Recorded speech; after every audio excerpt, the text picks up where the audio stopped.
கிச்சனுக்கு உங்களை அன்புடன் வரவேற்கிறேன். இன்றைக்கி நாம் வந்து சத்துள்ள தானியங்களை அரைச்சிட்டு வந்து நிறைய டிஷ்ஷு இதில் செய்ய போகிறோம். இதில் சத்துள்ள தானியம் என்னென்னு கேட்டிங்கன்னா, கோதுமை 2 கிலோ, கேழ்வரகு 2 கிலோ, சோளம் கான் இருக்குது இல்லை, அது ஒரு 1/2 கிலோ சோளம் கான்.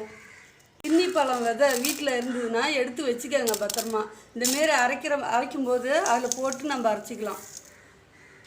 அப்புறம் மூக்குக்கடலை, பெரிய சென்னாக்கடலை, ஒயிட் சென்னா, இதுவும் இது ஒரு 1/4 கிலோ அளவு போட்டு இதுலேயே எல்லாமே அரைச்சிக்கலாம். இது அரைச்சிட்டு வந்து இதில் நிறையா டிஷ் செய்ய போகிறேன். வெயிட் பண்ணி பாருங்கள். நம்ம சேனலை லைக் பண்ணுங்கள், ஷேர் பண்ணுங்கள், சப்ஸ்கிரைப் பண்ணுங்கள், பக்கத்தில் இருக்கிற பெல் பட்டன் அழுத்துங்க. இப்போ நம்ம பார்க்க போகிற டிஷ் என்னன்னு கேட்டிங்கன்னா, தானியங்களை வச்சு ரவா தோசை செய்ய போகிறோம். அதற்கு தேவையான பொருட்கள் என்னன்னு பார்க்கலாம் வாங்க.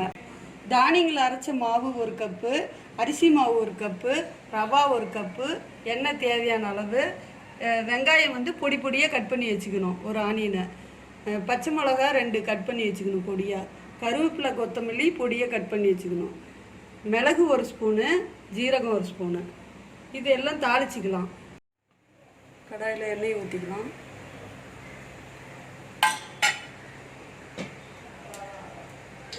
எண்ணெய் காஞ்சதும் மிளகு ஜீரகத்தையும் இதில் போட்டுக்கலாம்.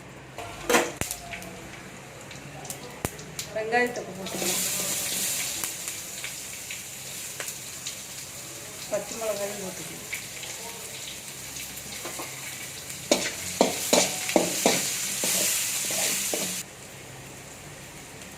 கருவேப்பிலை கொத்தமல்லி இதிலே போட்டுக்கலாம். இது ஆற வச்சிடலாம். அதுக்குள்ளே மாவை கலக்கிக்கலாம். தோசைக்கு மாவு ரெடி பண்ணிக்கலாம். ரவா தோசைக்கு இதெல்லாம் ஒன்றா கலந்துக்கலாம்.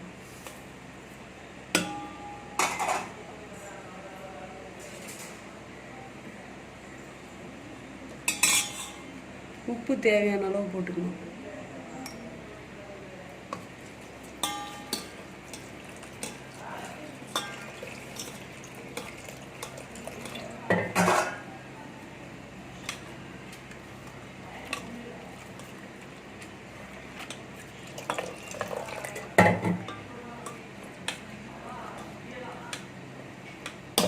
நல்லா கட்டி இல்லாமல் கலக்கி இது வந்து ஒரு 2 மணி நேரம் ஊற வச்சுக்கணும்.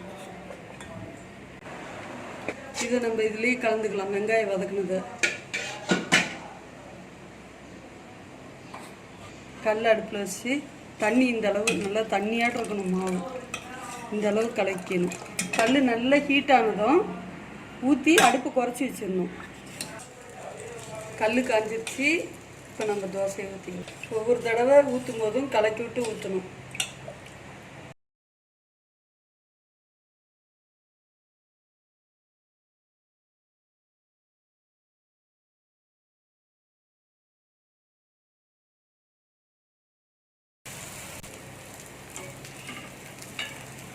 இப்படி சுற்றி எடுத்து விட்டுக்கணும்.